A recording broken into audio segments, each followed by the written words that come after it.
Why do you hate Tyreek Hill? Wow, I see. Another spoiler, Justin Herbert is on my hot seat.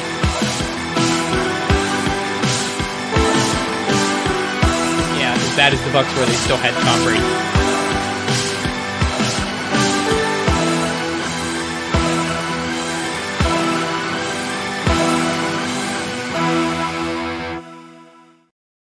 Ladies and gentlemen, welcome to 30 Minutes of Football, a legit football NFL podcast. I'm your host tonight, Kevin Phillip Fox, and it's a lonely day. What's that Sum 41 song, Lonely Day? That's me right now. No producer, no partner in prime, no Adrian Revito, no Jimmy Ray. I'm here for you guys to answer your questions about the NFL. There's a lot that I have on my mind to talk about. So if any awesome, viewer comments come in, or if any of my great commenting comrades jump in the chat and spark the chat on fire, I will go down that rabbit hole. That's just my philosophy. That's my principle. However, that being said, I came with a CVS receipt worth of things that I want to talk about regarding the NFL. And there's so many things that I can talk about. The big discussion in the league right now is the running back debacle that's happening currently. We need these guys to get their money, man. I am so in favor of the players here. I do understand the logic of the GMs, the organizations. I understand the money side of it, but it just feels so cold-blooded, man. It's the most exploitative position in football. That and center are the two positions that are compensated financially the least for the most difficult work. So I'd really like to see that improve, and I'm not alone on that. I'm sure that anybody else that we talk to about the running back situation, the debacle that is the running back situation in today's NFL would echo my sentiments. However, that being said, I could grandstand all day. I do feel strongly about this stuff, but it's not, things aren't going to change until, I've joked on the show that running backs need to unionize. I'm hearing rumors that Eckler and JT and those tried and true, those legends of the position are kind of, leading a bit of a drumbeat, sort of leading, group chats with vets, getting guys in the process of maybe starting to move the needle as far as getting running backs equal pay, getting running backs treated fairly. And as a show that values the human side of football, that's something that I'm going to support myself.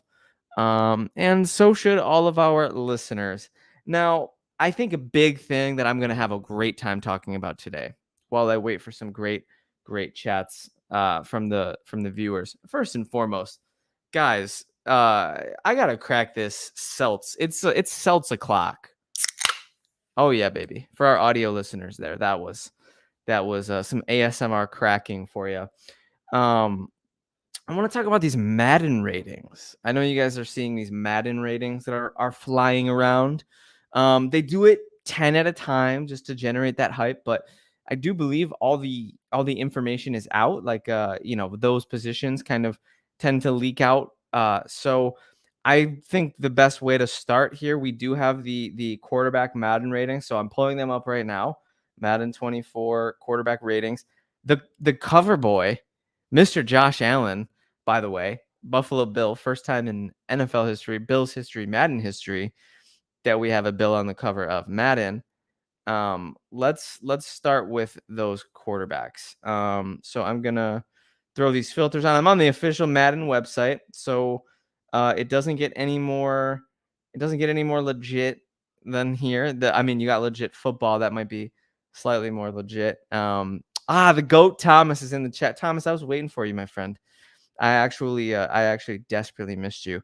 We already covered a broad spectrum. We talked a little bit about the running back disparity in money and how that needs to get straightened out, how absolutely devastating it is that running backs are getting absolutely dogged right now from a value standpoint, from a contract standpoint. Regardless, we have moved on to Madden ratings. I'm looking at the top 100 quarterbacks. on Madden 24. And let's see here. I'm looking at Patrick Mahomes, rightfully as the greatest quarterback in Madden with a 98. I can dig it. I've said many times on this show this offseason that I think Mahomes is consensus one, and anybody who says otherwise is either lying or a homer. And I get accused of homerism quite often, and it's very fair and valid. I'm a Western New York boy. I bleed Buffalo Bills blue and red. But that being said, I got eyes, and I got a half decent modicum for assessing football talent. And Patrick Mahomes is arguably one of the greatest talents we've ever seen play the position, or just in the game, in the sport in general.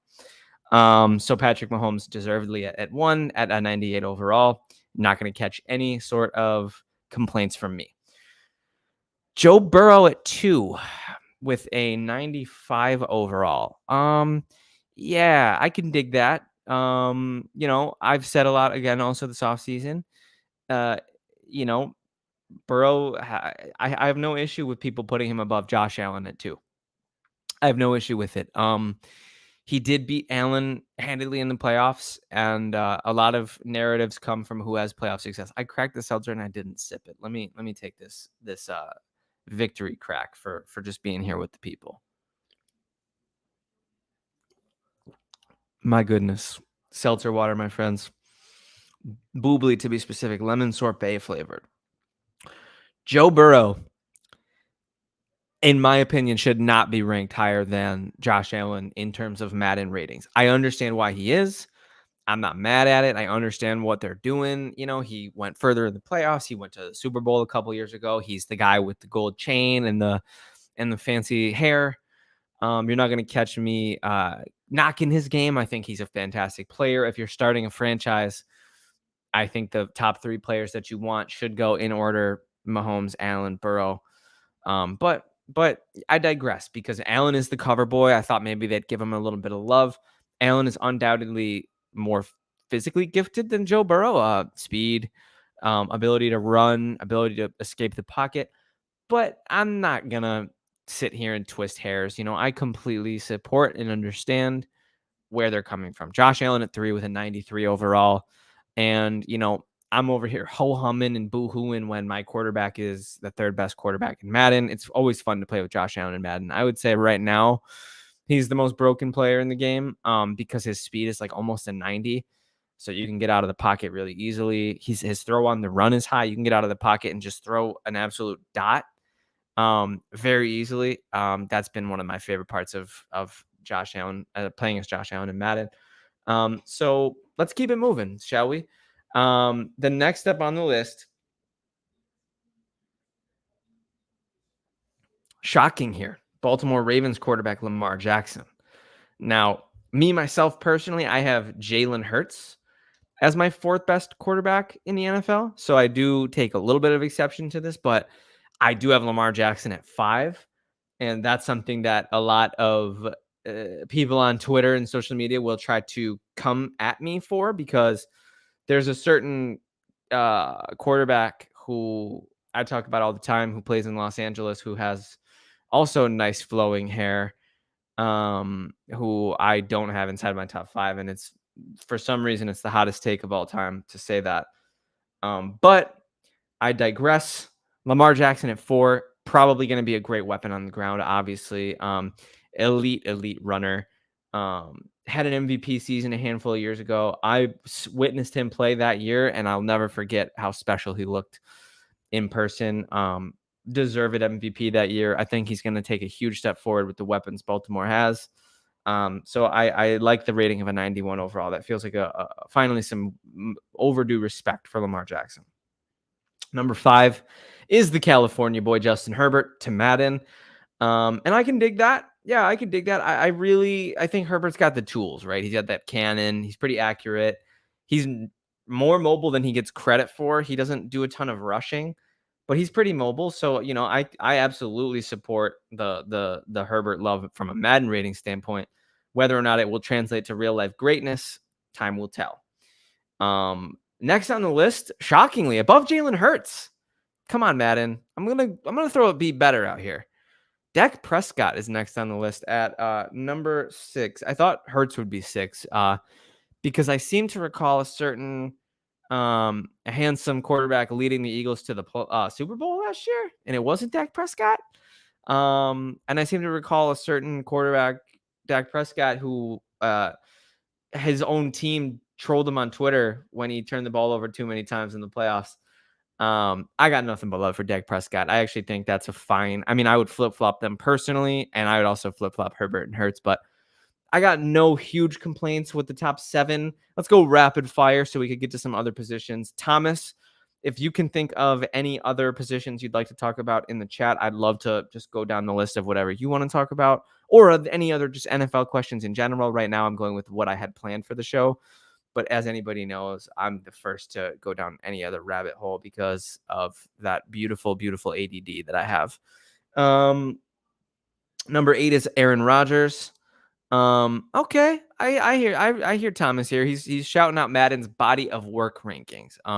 Suggesting that the fact that Joey Bosa still has a 92 and doesn't play definitely factors into that. I agree with that. He's really Thomas. Personally, the D lineman rankings were terrible according to Thomas. Yeah, I saw some pretty astonishing things when I was looking at those D lineman rankings, especially tackle. Mamma mia, did they miss some really, really bad and offensive lineman play too as well? Because how do you assess offensive line play in a vacuum for Madden? I think you used a term the other day, Thomas. I don't remember. I think it was on Twitter. You said like maybe like Maddenified or something. Madified. I don't remember the exact term, but if you could comment it, because I think you were describing why a player on the Panthers wasn't getting a lot of love. It was Frankie Louvu. Maddenification. I don't remember what the term you used, but I loved it and I want to steal it for this podcast. So if you can recall what that was and shoot me that in a comment, that would be sweet. But yeah, I saw some madification on the O line. I saw some on the D line. Yeah, yeah, I hate that. It's so arbitrary. And sometimes I think they're just trying to pigeonhole a narrative or an overall team ranking. Panthers Tex. That is so yes. Yes. And sometimes I think you're referring to it as they play for a certain team so they get a bad ranking. I think they're trying to nerf certain teams so they nerf certain teams lesser great players so that those teams don't become OP. For example, shocked at Deion Dawkins, who's been a Pro Bowler year after year.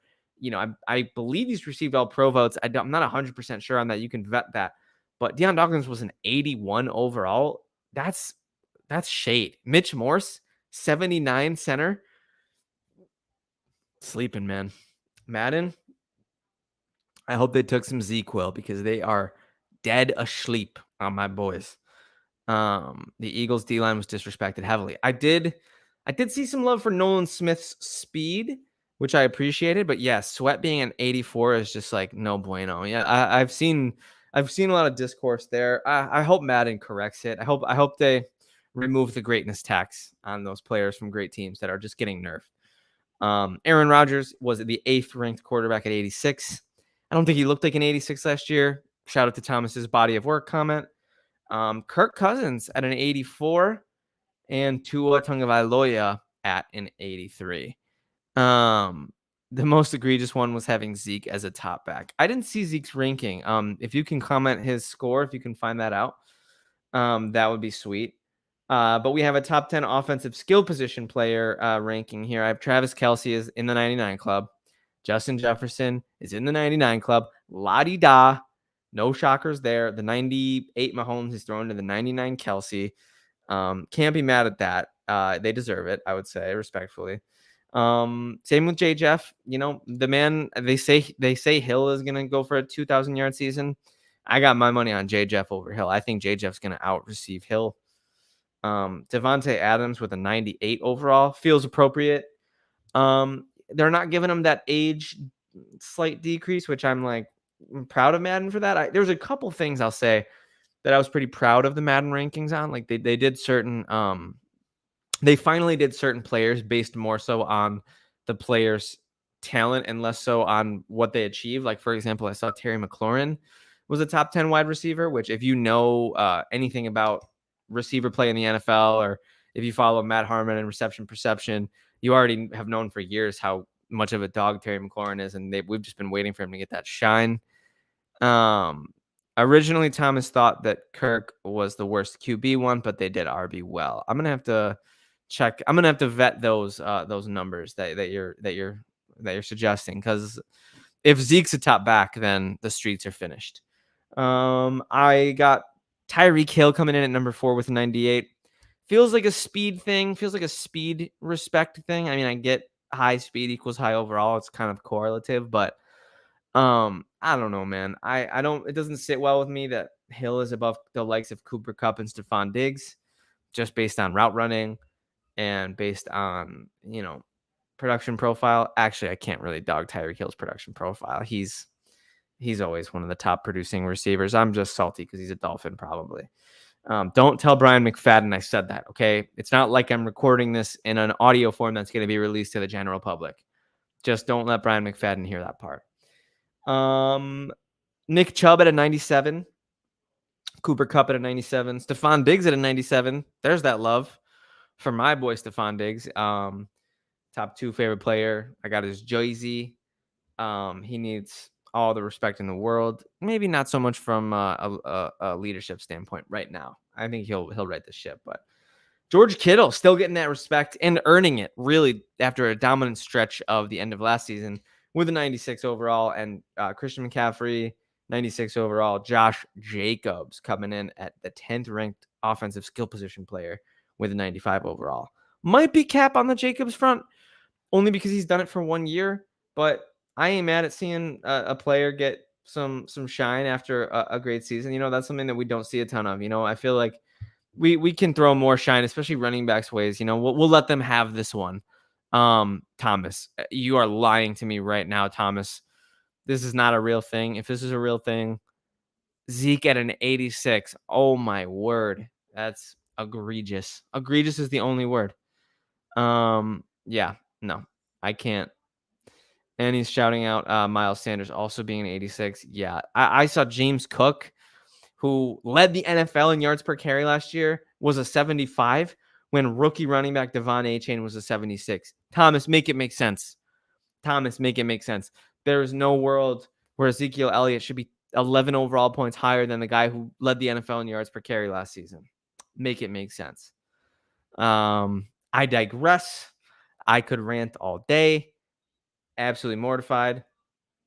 But alas, we keep it moving. Let's take a look, see here at the specific ratings for tight ends, because I feel like you can always get some fun tight end rankings. I'm a huge fan of Travis Kelce, obviously, George Kittle, obviously. I mean, they're going to go down as 2 of the GOATs at the position. So we are looking at this. There's a Madden ratings website. I don't know if you guys use that. It tends to be a little bit finicky at times. But like I said, we do have. Oh, you know what? The tight end rankings have not been released yet. That's probably why it was finicky. The top 10 running backs: Chubb, McCaffrey, Jacobs, Henry, Barkley, Dalvin Cook, a free agent. Interesting. Very interesting. Austin Eckler, shade. Absolute shade on my boy Austin Eckler. Jonathan Taylor, Tony Pollard, Aaron Jones, Joe Mixon, Kenneth Walker, Alvin Kamara, Miles Sanders, and Cordero Patterson. Still getting some love there. That's quite interesting, in my opinion. Let's keep it moving here. Let's look at those defensive lineman rankings that Thomas shouted out. Aaron Donald, Chris Jones, Dexter Lawrence, Quinnen Williams. Man, see, we're scraping into they're already in the mid 80s and we're not even halfway through. Thomas, I don't know, man. Cook and Patterson is hilarious. Yeah, 91 for running back Dalvin Cook. I mean, I still like Dalvin Cook. I think he still has a lot to offer an NFL team, but I think he has undoubtedly decreased in value and decrease in skill. So I personally think that's an elevation of rankings. But as I've said repeatedly on this show, I digress. Mr. Thomas, if you could please steer me in some other directions. You are keeping this chat alive, keeping this chat afloat. if there's any other directions you can see this episode taking, I'm happy to go down as many rabbit holes as humanly possible. I do have one thought. I'm super grateful to see the evolution in how the NFL treats their classic uniforms. We saw a drop today of new 90s Seattle Seahawks throwbacks, and let me tell you, they get the football guy in me stirred up. And I'm just thinking, Thomas knows the Panthers have some all-time classics.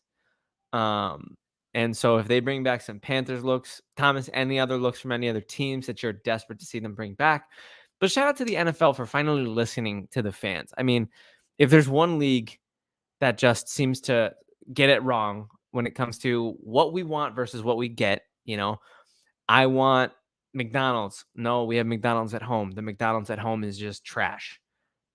They've been doing that with us for as long as I've been a fan, since the early 2000s. They're getting it right with this one. Give us more classic throwbacks. Give us creamsicle Buccaneers. Give us powder blue Chargers. Give us Bumblebee Steelers. Yes, Bumblebee Steelers. Thomas also is a big fan of the Steelers striped one.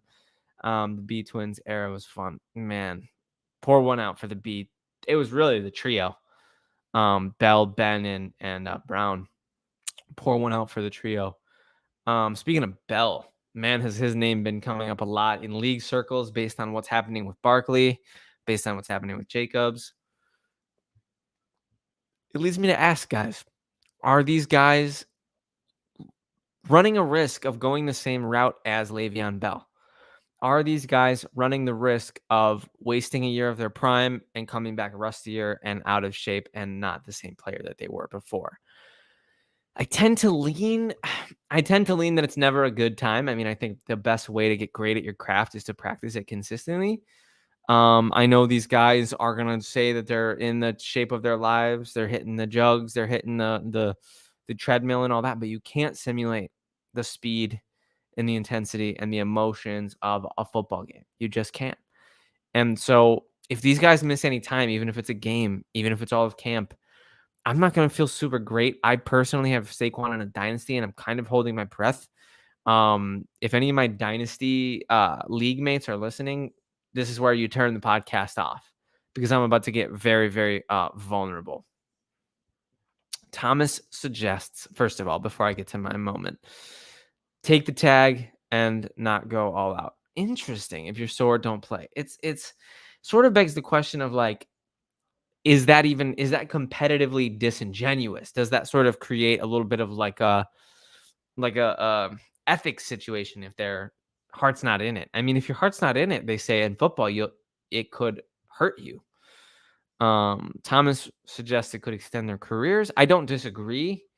I just wonder how you can vet that. I just wonder how you can mitigate the potential disaster of going out there and phoning it in, right? Like, if a running back is out there and he's giving it 80% and he gets hit by somebody who's giving it 120, that extra 40% is going to leave a mark. I love these running backs. I love them all. This is where my dynasty league mates can turn it off. If you kept it on to see where that point was going, now is where you turn it off, because I'm thinking about selling quads. I might be selling low at this point, but I don't want to be holding the bag, you guys. I'm so nervous. Like the Bell thing, just like, I didn't have Bell that year, but I would have PTSD if I did. I have like almost like PTSD through osmosis of watching those people lose a season of a draft pick that was like in the second round, like hot, like late first. I don't know if the risk is baked into Saquon and Jacobs ADPs just yet, so we'll wait and see. Time will tell. Most leagues are starting their drafts in the coming weeks, and most of them are probably happening in August. I've been in leagues where we drafted in September. It doesn't really bother me too much. I don't necessarily think there's that much of an advantage to getting the beat on the rest of the leagues that are starting. But it can be cool. So the running back thing, yeah, it keeps coming up because it's the most pervasive. It's the most pervasive discussion in the league right now. It's really pervading the mainstream, and uh, I hope for a good outcome for everybody. I mean, I mean, if I want anybody to get screwed over, it's the businesses because they can afford it. I don't want these people to lose years of their prime, years of their career because of a game of chicken. Um, Shout out to Thomas here. This is a great comment here. Thomas really bringing the good vibes in the chat today. They know who Saquon is. He's too professional to sit.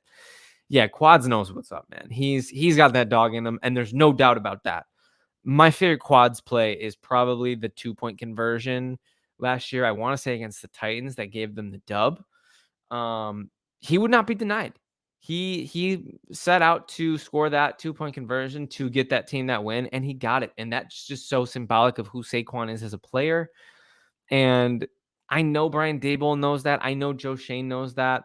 I'm sure Danny Dimes knows that. And I wish Danny Dimes was a little bit more get your bag king, like go out there, get your money. But I wish he was a little bit more thoughtful about his running mate. In that situation, that was kind of hard to see unfold, and knowing that Dimes is paid like an elite quarterback, even though his running mate is literally scrapping and clawing for pennies. Um, yeah, it's absolutely brutal, the state of the running back position. Um, as far as all of this is going right now, I'm very much enjoying just giving you guys a stream of consciousness. Thomas is the best for keeping the chat alive. My inclination is, as a Bills homer, is to always just go back to the Bills, but I'm going to fight the urge today, and I want to talk about the Chiefs. The Chiefs did not sign wide receiver DeAndre Hopkins. As anybody who knows, DeAndre Hopkins is a Tennessee Titan, and I am happy for DeAndre Hopkins for getting a huge bag. He's still in the later stages, maybe the very tail end of what you could call his prime. I think he'll still go out there and put up some pretty elite numbers. I think he'll maybe not as elite as he would have if he was in Kansas City or Buffalo, but he's still a great receiver. He's still maybe a top 15, 20 receiver in the league from a talent standpoint. I don't love the offensive fit, but he's still DeAndre Hopkins, and he didn't end up in Kansas City. So, ladies and gentlemen, the Chiefs are going to go into the season, in my humble opinion, with a bit of a hole at wide receiver. They had one last year. It did not matter. We were waiting for Marquez Valdes-Scantling to show us who he was. He didn't. We were waiting for Sky Moore to break out. He was a rookie. He didn't. We were waiting for the shoe to drop with Travis Kelce, and it didn't. Now, I don't know if the Chiefs will have the same kind of luck from a positive regression standpoint, or maybe a regression to the mean standpoint, but will that lack of true weapons ever come back around and bite Mahomes and Reed? I personally don't think it will. I'm projecting them to still be around when everybody's in their chairs in the AFC. It's going to be I'll say it until I'm blue in the face. It's going to be the Bills, the Chiefs, and the Bengals fighting for 2 chairs for the championship, and then fighting for that 1 chair in the AFC. And it hasn't hurt them much in the past not having an elite wide receiver. It was sweet when they did have Tyreek Hill. It just showed that ceiling that they could have. But if they got DeAndre Hopkins, I think it would have taken them to another level.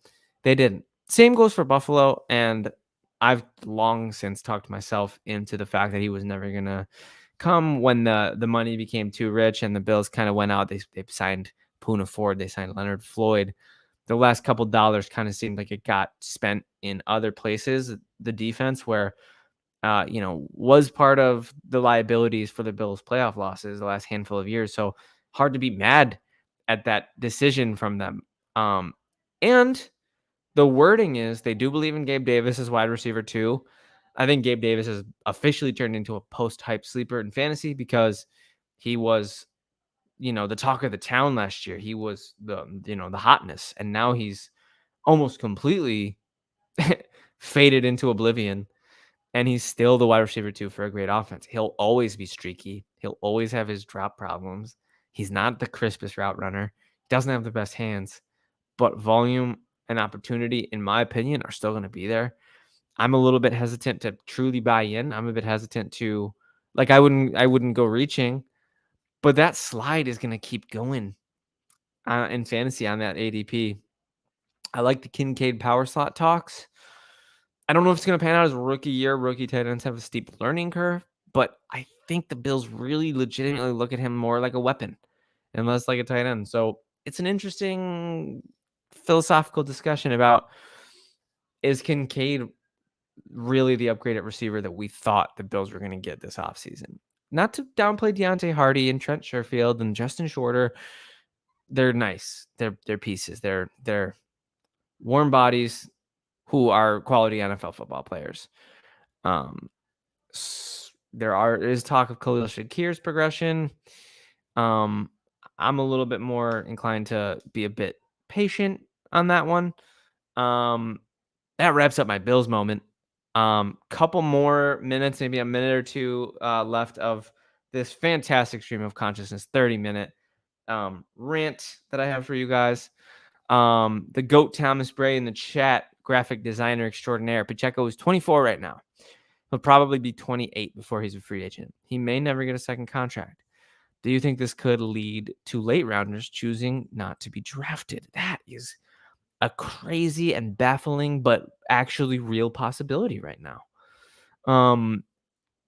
It's the dream, right? I'm sure for a lot of people, it's more about the opportunity and about the career, you know, the chance to have a real career as a NFL player. I mean, that's glorious, right? Like they've been coasting on the glory of the position for so long. But you're right, Thomas. Like, I mean, if these guys have other things going for them in life and they have some opportunities from being, heralded in college, to the point where they can, manage a life financially without football. It's an interesting thought. I'm a little and Thomas is highlighting the salary. I mean, 700K is nothing to sneeze at. I think 100% of people listening would say, I'll sign my name on the dotted line for 700K. But it sounds like nothing to an NFL player. So I get where you're coming from. I do think a lot of it has to do with the opportunity and the glory, right? But it's just a tricky conversation. And we're all kind of like, oh, okay, Thomas is recommending the UDFA route. Okay, that is kind of an interesting angle. The problem is it's less of a sure thing, right? And it comes with less security, right? You have that 4-year, I'm going to make 700K a year security. It's kind of hard to fathom turning that down for a 1 year, maybe 1.1 mil. And then you don't stick, right? And when you have draft capital invested in you, it also increases the likelihood the team will come back to you. So, like I've said before, Pacheco's a 7th rounder. And we've talked about it. I believe, Thomas, you clipped that exact moment. The rug gets pulled out from under 7th rounders. The rug gets pulled harder and faster out from under undrafted free agents. So it's a great talking point. But when you tease it out and you get a little bit further down the string, I do think you kind of, it's not a bad thought. Absolutely. There probably are people who would prefer, because there's that mindset, right? Of like, bet on myself, right? Like, give me 6 1-year deals and watch the number steadily grow, because I'm going to show you what I'm worth. And you know, a lot of guys who do get that opportunity, they do prove that. There are UDFAs all over the league that that prove to be absolutely special players. If I recall correctly, was it Joey Porter, maybe undrafted, probably going to be a Hall of Famer, might already be one, was not drafted. I might be tripping, but I think it was Joey Porter. So it's an interesting philosophy. I do love the bet on yourself mentality, but the security of a 4-year contract, and a nice hefty little 6-digit salary in the upper doesn't hurt. It's still moderately intriguing. So anyways, that is 30 minutes of football. Thank you so much for listening. Really, really appreciate Thomas Bray in the chat. I really appreciate Anthony for talking me through how to self-produce. I appreciate Brian McFadden for being the GOAT. I appreciate the sun for rising and the moon for being there for me when it sets. That is everything from 30 Minutes of Football. We have sun and moon analogies. We are scraping the bottom of the barrel for this last 30 seconds. My name is Kevin Phillip Fox. Ladies and gentlemen, 30 Minutes of Football is out.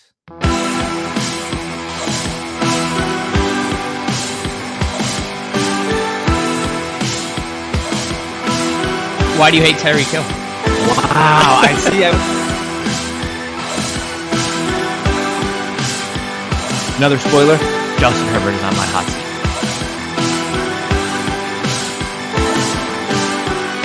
Yeah, as bad as the Bucs were, they still had Tom Brady.